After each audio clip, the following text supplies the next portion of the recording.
Sampai malam ada yang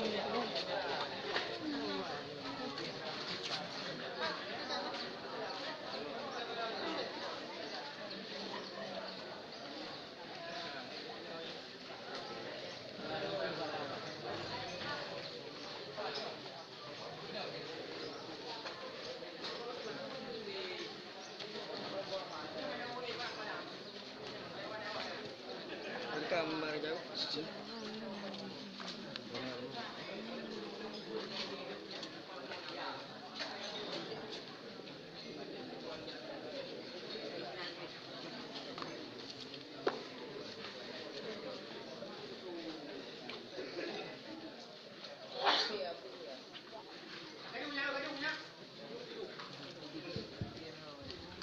Kalau bisa bagi yang mengajar orang itu bertertib, ngantri bertertib, baik mengumun, ngantri bertertib.